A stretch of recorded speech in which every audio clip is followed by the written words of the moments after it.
Pixar is back with another movie aiming to hit you in all the feels, Turning Red. It's about a charismatic 13-year-old girl named Mei Lin who's torn between honoring her mother's wishes and having fun with her friends. One morning, things get weird. Mei Lin is mortified to discover that whenever she gets too excited about anything, she now turns into a giant red panda.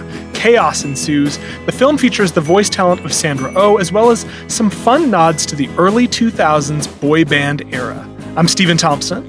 And I'm Aisha Harris. And today we're talking about Turning Red on Pop Culture Happy Hour from NPR. Here with me and Stephen is writer Kat Chow. Her memoir, Seeing Ghosts, is available now. Hey, Kat. Hi, glad to be on. And also joining us is Laura Siri-Cool. She's a freelance writer and movie critic. Welcome back, Laura. Hi, thank you so much. So excited. Yeah, me too. Now, in Turning Red, Rosalie Chang voices Mei-Lin Mei Lee, a spunky 13-year-old girl living in Toronto in the early 2000s. She lives with her soft-spoken dad, Jin, voiced by Orion Lee, and extremely overprotective mom, Ming, voiced by Sandra Oh. Her best friends are Miriam, Priya, and Abby, voiced by Ava Morse, Maitreyi Ramakrishnan, and Hyun Park. They share an obsession with the boy band Four Town, who just so happen to be performing in Toronto very soon. Mei is a straight-A student who often ditches her friends, much to their dismay, to help her mom with a family business, an ancestral family temple that welcomes tourists. After her mom pulls an extremely embarrassing move in front of Mei's classmates, she wakes up one morning to discover she turns into a giant red panda whenever her emotions go into overdrive. As Mei learns to tame her emotions, she discovers a hidden familial history behind her condition, and her relationship with Ming begins to break down. The movie is directed by Domee Shi, who previously directed the Oscar-winning Pixar short Bao. Turning Red is streaming exclusively on Disney+. So Laura, let's start with you. What did you think of Turning Red? Oh, I absolutely loved Turning Red. It's such a great and heartwarming story about just growing up and what it means to grow up and the relationships that changes between your family and your friends. And I just felt it was touching, relatable, and just really funny and lighthearted. And culturally, it just felt connected with being part of the Asian diaspora. Yeah, I also connected with this movie as well. And it's also set in the exact time period when I was about that age. So it's kind of perfect. But I'm sure we'll talk a little bit about that later. Kat, what did you think? I, first of all, love anything that Sandra Oh is in. I think a few years ago, one of my New Year's resolutions was to just watch everything that Sandra, voiced or acted in. And it's really compelling to watch her even voice this mother figure. I mean, who wouldn't want Sandra Oh as, kind of mommy? But if Sandra Oh wants to be in an adaptation of Seeing Ghosts, would not be opposed. But I think that there's this quality that she brings to Turning Red that is almost uncomfortable, but in an exciting way, where this mother figure is not easy. She is uncomfortable in the way that she, mortifies her daughter. She has moments, without giving too much away at the end, where it's almost a little bit frightening, but so out of love. And I love how this movie plays with control, and it just pushes the edges of what Pixar and Disney, I think, touches on. There's puberty, there's jokes about periods, there's jokes about lust, and I found it really exciting. Yeah. I totally hear you on the Sandra Oh factor, and it is very uncomfortable. There's similarities, I feel like, to Encanto in terms of like the abuela, the grandmother, is kind of like the worst, and in here, Sandra Oh's character is kind of the worst for a lot of the movie. Yeah. So, Stephen, how about you? What was your take on this? I ultimately came down loving this movie, but it was a little bit of a slow starter for me. My initial reaction to kind of those opening scenes was, okay, this is slight Pixar. This is very playful and colorful and sweet, but the metaphor hits you like, to use another metaphor, a runaway freight train. There's definitely a lot of block that metaphor energy early on in this film, but not very far into it. It just suddenly, for me, just locked in, and I fell in love with it. I think it has so much to say, not only about its central metaphors around puberty and just the way your life changes and your relationship to your parents and your friends change, but also a lot of these intergenerational burdens and responsibilities that come up over the course of this film. This film, I'm not giving anything away, its final moment, its final statement, I threw my fists in the air in triumph. This movie stuck the landing so hard for me, and I just ultimately fell completely in love with it. And you guys acknowledged one thing that I really think is so important to how well this film works, is that it's set in 2002. If they had tried to set it in 2022, based on the experiences of someone who was 13 in 2002, it would not work as well, because life for 13-year-olds is different in 2022 than it is for kids in 2002. Kids' relationship to gender is completely different. Kids' relationship to music is different. Kids' relationship to everything is different. And so this movie manages all this specificity, and it's specific to 2002, but the themes still resonate, I think, for kids today as well as their parents. This was a big, big win for me. Yeah, I was also very much all in for this. And especially, I love my mom, but there were definitely some overprotective moments. I remember my first day of middle school, actually my first few days of middle school, my mom drove behind the bus that was taking me to school because she was like concerned I wasn't going to get there. Oh my gosh. And did the other kids see? Yeah, they absolutely did see, because she would be there like directly behind the bus. It was like so embarrassing. Now, it wasn't as embarrassing as what Ming does here. Which is so bad. But yes, it's not really a spoiler because it ultimately doesn't wind up being about this moment so much. But like, this was a moment I loved, was seeing May sort of being this 13-year-old who's lusting after this boy, and she starts drawing him in like the way like a 13-year-old girl would, but kind of hunky, and you can tell she's kind of learning what it means to be attracted to boys. And then when her mom finds it, she like storms down and like thinks that something is happening between May and this slightly older boy. That is mortifying. I could totally relate to that, even though that never happened to me. I just felt myself turning into a 13-year-old again. And I think that's what and this also movie... a panda. And also a panda, which I learned. I didn't realize this, but red pandas are tiny. They're so big. small. They're not like Totoro. No, not at all. But I think what I really loved about this was that, and also just the way in which Pixar here is playing a lot with animation. Like, you know, those moments in Inside Out, which I think draws a little bit from that film, but there's the moments in Inside Out where she's going through her motions and you see like cubism and all these different things, and they're playing with it here, where you're seeing a little bit of anime going on, and like the eyes, whenever they get really excited, their eyes blow up and well up in that anime way. And so I really appreciated what they were trying to do with making this feel really bouncy and alive in that way, not just in the dialogue, but also in the animation. I thought it was really cool. I really love the East meets West theme that they have, like with the cultural, like Canadian and Chinese, like the blends of the worlds. And then they also put it in the animation of like East meets West with the Japanese anime mixed with the Pixar magic.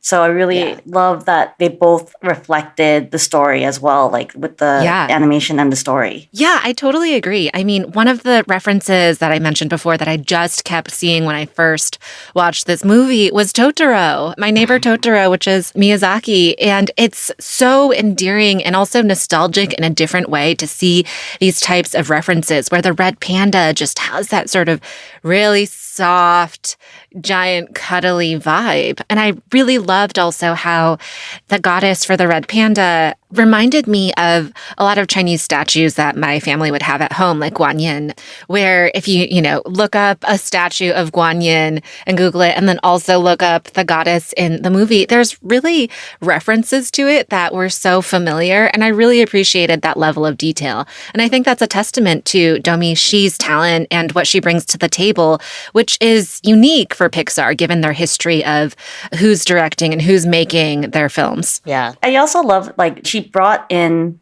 her culture, and there's aspects that, like, it's just subtle. It's so subtle. Yeah, we saw the food being created, and it's beautiful. Like, it's reflective of the culture that we live in. But it's also, there's a little subtle nod of the toilet paper roll in the living room that, Asians use for, like, as regular tissue every day. Like, we don't use Kleenex. We use like a roll of tissue that's in the living room. And I saw those subtleties and I screamed just seeing it. It's just so tiny. It doesn't take over. Like, so everyone can understand and relate to the story, but then you just see these subtle Asian like nods to the culture. And I really just appreciated being seen in that light, in that way too. Because we don't forget that where she came from as well. Yeah.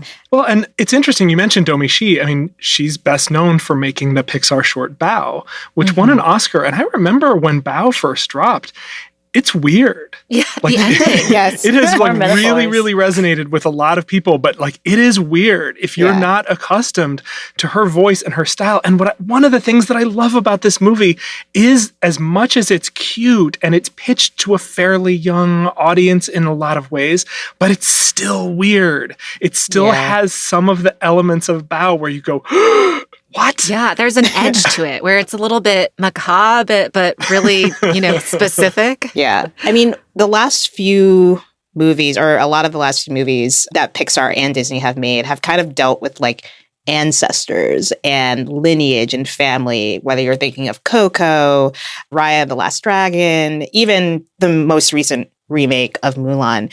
They're all kind of dealing with ancestry and whatnot. Yeah. And I'm curious as to like what you make of that. I'm really glad you brought this up, Aisha, because it's something that I've been thinking a lot about, especially in a Chinese diaspora context. And there's so much about ancestor veneration in pop culture with Over the Moon, for example, which is an animated film that came out in the past couple of years. And as much as I love it, I really would love to see just, a Chinese Canadian teenager just going about her life. But at the same time, ancestor veneration is a big part of my family, at least. And so it's wonderful to see it so seamlessly tied in. But it would be also interesting to see it not be a huge plot point where we don't see the spirits embodied. But I mean, for me in particular, and my preferences, just wrote a book about spirits being embodied and ancestral veneration. So I think I'm kind of biased toward that. But I'm sure and I'm hoping that in a few years or the coming years, we'll see more. I think this is just, in a way, a starting point. Yeah, I'm just glad there's no dragons. I think I've spoken to Stephen about this, where there's like dragons in everything regarding Asian culture in every story. Like Raya, Shang-Chi, and Mulan, and Red Panda is not like a Chinese thing. I mean, it is in China, but it's not like a real like mythical creature that we praise and everything. And so I appreciated that aspect. I'm hoping that we get over it and we actually have westernized Asians like this movie, because this movie does mention honor thy parents, but this is the first time that I've seen the movie where the movie was like honor thyself first too. Yeah. Because usually it's like the other movies, it's like, oh, we have to love our parents. We have to listen to our parents. And it's like, honor thy parents. Like Mulan, whole focus is to honor her family. But with this one... It's like filial duty propaganda. Yeah. And yes, this movie does tell you that, to honor thy parents. But this movie also understands the Western culture of being like Asian American, Asian Canadian, of you got to grow up too for yourself and you got to think for yourself, and things change. And in the movie reflected like Eastern and Western cultures are so different and you grow up differently. And so I appreciated that the story kind of reflected for people who are part of the diaspora and not just be Chinese or just be Asian. One of my favorite elements of the movie was Maylin's friends. Yes. It looked like there was another Asian Canadian friend. And, it was a really diverse group of friends who just understood that going home and having to clean and take care of the temple is just part of what she has to do. There's no explanation. It's just there. And I really appreciated that aspect. Yeah. I do want to acknowledge one other thing that I think this movie gets very, very, very right. And that is the original songs for the band Four Town, as written by Phineas O'Connell and Billie Eilish. So good. You never know on my mind, oh my, oh my. I'm never not by your side, your side, your side. I'm never gonna let you cry, oh cry. I think those get the feel of early 2000s boy band music really, really right. And the recasting of Phineas as a boy band singer, because he is one of the singers voicing the group Four Town. I gotta say, one of the many things that is so smart about setting this in 2002 is that there is a plot point in this film where they're trying to raise money to buy tickets to this concert. And if they were doing that in 2022, for 4 tickets, they'd have to raise about 20 grand. Oh my God. It's so true. Even the amount they have to raise for this, which is what, $800 for all 4 of them? It's $200 a ticket, yeah. That's so much money for a 13-year-old. One other thing I wanted to ask about, talking about the friend, this is also sort of another sort of Pixar Disney thing that has been happening, that it's like, it's not really about the boy you like or the girl you like or the whoever you're falling in love with. It has been about friendship or just non-romantic ties. And I'm curious where you think this fits within this sort of bigger trend that Disney's on. I can't speak to the bigger trend exactly, but one of the plot devices is where Meilin turns into this giant red panda when she's feeling a lot of emotions, but she learns to calm herself down by thinking about her friends. And this doesn't really give much away, but her mother mistakenly believes that Meilin is, calming herself down by thinking about her mother. And that just nuanced little point, I think, is really wonderful and really smart because it really, it emphasizes the idea that you look outside your family for a found family, for example. And I do think that other Pixar films really also draw on that point too. And I appreciate that as a trend. And I also appreciate it as a device throughout Turning Red. Yeah, I agree with that, where it's friendships are important. And Pixar is catching on to that because I feel like when you think back, it's like, oh, having a partner is everything, someone to love, even though I just met the person. And now we're in a generation where it's like, we should love ourselves, we should love our friends, and that it's okay to not have a partner. It's okay to not fall in love with someone. You need to love yourself and you have your friends and your family. That's all you really need. Well, especially when the protagonist in question is 13 years old.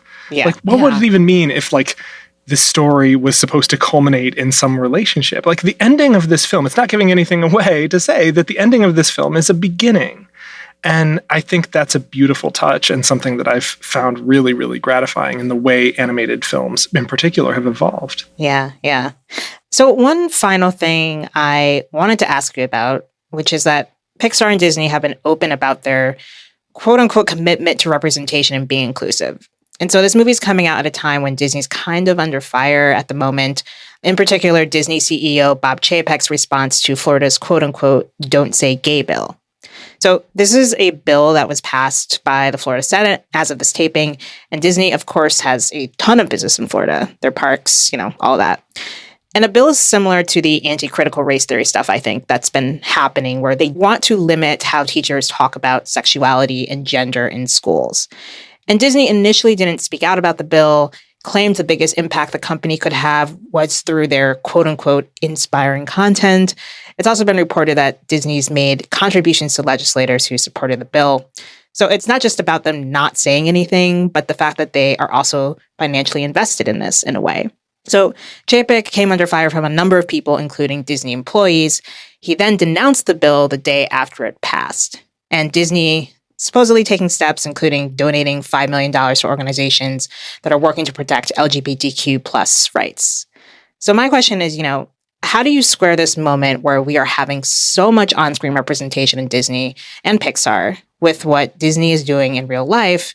And, how that reflects on them as a company, if you have any thoughts. I mean, for the most part, Pixar, the overwhelming majority of the films are, directed by men and focus on men or boys. And so for Domee Shi to be the first women to solo direct a feature film for Pixar, I think is, that's shameful. And it's not surprising given the political and cultural context around who's leading Disney. Yeah, I feel like Disney only allows what they believe is acceptable. And cultural is acceptable when it comes to women and your background of being Asian American or Latinx. But I think when it gets to the point of where it affects them internationally with LGBTQ issues, I feel like that's when there's a pause for them on that, because it does affect them with China and other places that won't allow this type of like discussions. Because with Turning Red, yes, it's a story about with a Chinese Canadian girl, and then it's led by a woman-led team, for the creative team. It's amazing to see that, but it's also like, okay, that meets the criteria of like that what's acceptable for Disney to be on a broader international scale as well. That's why we get like the little wins for them. They believe that's a win. So incremental. Yeah. The exclusively gay moment that they had in Beauty and the Beast, as they called it. Yeah. Like, and everything is like a momentous gay moment for them. And it's like, that's their stop. I think the culture at large is moving very quickly. Corporations, especially a corporation the size of Disney, they naturally move very, very slowly. And just the simple process of making a movie, these movies are made over the course of years and years. And in that time, a lot of these conversations shift radically. And so I think you're seeing a corporation kind of trying to steer a barge in a narrow canal. I don't know if I'm getting that metaphor exactly right, but I think that's where some of this clumsiness comes from. I mean, the whole thing where they wouldn't make a statement and then they made a statement and then they made a donation speaks to that corporate timidity and kind of putting your chips on as many squares on the roulette table as possible so as to offend the fewest number of people. But I also think in this kind of larger picture, in terms of who's directing these films, you're seeing a slow-moving barge reacting to a rapidly intensifying conversation. Yeah, I definitely think it just shows a real limitation in what we can expect from corporations, just in terms of what they do versus what they say, and then also like all the points you've made about wanting to satisfy multiple audiences and be the broadest possible, which is not always the path forward, but that's the path that, at least at the time of this recording, that they are taking. All right. Well, tell us what you think about Turning Red. You can find us on Facebook at facebook.com/PCHH or tweet us at PCHH. Up next, what's making us happy this week? This message comes from NPR sponsor Aspiration. Now you can help combat climate change with Aspiration Zero, the credit card that rewards you for going carbon neutral. For a limited time, get a $300 bonus when you open an account and spend $3,000 in the first 90 days. Terms and conditions apply. Visit aspiration.com/credit for more information. The Aspiration Zero MasterCard is issued by Beneficial State Bank, member FDIC, pursuant to license by MasterCard International, Incorporated. This message comes from NPR sponsor Peacock, presenting the Emmy-nominated series The Amber Ruffin Show. The critically acclaimed late-night variety series showcases Amber's signature take on the news of the week. New episodes streaming Fridays at peacocktv.com. Support for this podcast and the following message come from the NPR Wine Club, bringing the wine world to people's homes with stories on each bottle and wines inspired by NPR shows, like Planet Money Cabernet Sauvignon. Available to adults 21 years or older at nprwineclub.org. Now it's time for our favorite segment of this week and every week, What's Making Us Happy. Laura, let's start with you. Right now, it's BTS. Yeah, this is appropriate. Story checks out. Which is perfect for this theme of Turning Red. Yes. Because there is for Town, there is a Taeyoung, and he's Korean. And yeah, so the South Korean group BTS is what's making me happy because they have their Seoul concert this week. And so I'll be watching it live streaming and in the theater. And then I'll be watching them next month. So I just got tickets. That's so exciting. Yeah, the South Korean group BTS, it's perfect for this theme of Turning Red, where the boy bands, because I reflected on that greatly watching that. So yes, BTS is making me happy. Awesome. Thank you, Laura. Kat, how about you? I have two things. What's making me happy is the trailer for Oma, which is the horror film that Sandra Oh is in. Speaking of mothers who are potentially overbearing and potential intergenerational trauma. Yep. Wow. I'm really excited for that. And I think it'll be great. I've watched the trailer a bunch of times now. Another thing that's making me happy is My friend Stephanie Fu has a book that recently came out called What My Bones Know. And I'm not just shouting it out because she is a friend, but because it is a really wonderful addition to the dialogue of mental health, especially for Asian Americans. And in the book, she sort of investigates her own personal history of complex PTSD and also weaves in quite a bit of reporting that I think is unique from an immigrant perspective. And I think it's really necessary, especially considering the past few years that we had and what we're experiencing now in the world. And so What My Bones Know by Stephanie Fu, that's making me happy. And also the movie. Thank you, Kat. Stephen, how about you? What is making me happy this week is the continued leveling up of a podcast that has been near and dear to my heart for longer than I have been at NPR. All Songs Considered, a show that I have been on intermittently for more than 15 years now, has made a bunch of moves this year to expand beyond what it's been doing for years and years. They just launched a Best of the Month podcast hosted by our pal Lars Gotrich, who's now getting to host his own show for the first time after 15 years at NPR. Woohoo! We love Lars. There's a Turning the Tables kind of mini series of panel discussions that is an audio version of this fantastic series that NPR Music has been doing for years, kind of resetting and recentering the rock and roll canon around women. There's a conversation that they just put up on the All Songs feed between two dear, dear friends of the show, Ann Powers and Marissa LaRusso, talking about their shared love of Kate Bush and Yoko Ono. Just seeing this show that I have loved for so long, that I've been a part of for a really, really long time, and seeing them find new ways to center new voices on that show, to cover an ever broader range of music, to give showcases to the many, many gifted voices across NPR Music. That expansion is continuing. It is so, so exciting. The New Music Friday shows that we do every Friday, I'm on that sometimes. I'm on this week. We've been bringing on new voices for that and kind of re-envisioning that show as a panel discussion instead of this kind of stand and deliver, here are the new albums this week.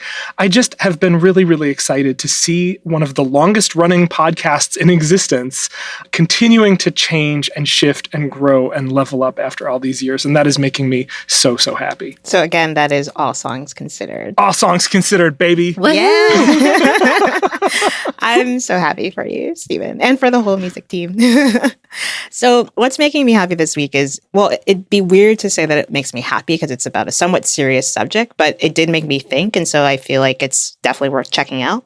It's an article from several weeks ago. It's called, Is It Funny for the Jews? And it's written by Jason Zinnemann in the New York Times. And it's this really fascinating essay where he is wrestling with the general idea of being Jewish and dealing with anti-Semitism and horrific things like the Holocaust and just prejudice through comedy, and analyzing what it means to sort of like brush those things off and make light of it. And he goes through this sort of cultural history of different Jewish comedians like Jackie Mason and what it means to sort of be Jewish in this time of rising anti-Semitism. So it really made me think. I think it's really worth checking out if you haven't already. And that's Is It Funny for the Jews by Jason Zinnemann in the New York Times. And that's what's making me happy / think this week. If you want links for what we recommended, plus some more recommendations, subscribe to our newsletter at npr.org/popculture-newsletter. And that brings us to the end of our show. Kat Chow, Laura Siri-Kuhl, Stephen Thompson, thanks to you all for being here. Thank you. Thank you. Thank you. This episode was produced by Mike Katzev and Anna Isaacs and edited by Jessica Reedy. Hello Come In provides the music you're bobbing your head to right now. And thank you for listening to Pop Culture Happy Hour from NPR. I'm Aisha Harris, and we'll see you all next week when we'll be talking about the new series, The Dropout. What does it mean for an album to change your life? And whose music gets to be called life-changing? NPR Music asks writers to answer those questions by telling us about one album by a woman artist that changed their lives. Hear conversations about those records every Wednesday in March on the All Songs Considered podcast from NPR. Hey friends, Linda Holmes here. I'd love it if you subscribed to Pop Culture Happy Hour Plus. You'll get a sponsor-free listen and, this is key, you'll be supporting our show. Subscribe now at plus.npr.org/happyhour.